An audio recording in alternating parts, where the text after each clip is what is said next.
olishimizdan maqsadimiz shu kompyuter xizmatlari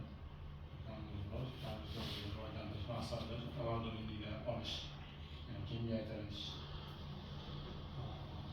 xalqimizga mahsulotlarni yetkazib berish maqsadida. Akram aka, bizda biznes rivojlantirish banki resurslari hisobidan kredit liniyamiz bor. 300 million so'mgacha olishingiz mumkin siz.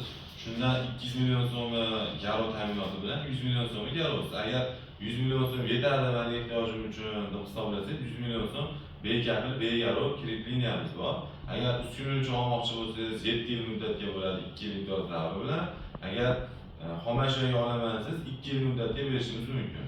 Foizi yillik 21% to'lab to'lash sharti bilan bo'ladi. O'sha sizga eng ma'qul keladigan, eng demak 7 yil muddatga 2 yil imtiyoz davri bilan qilib beramiz muammo.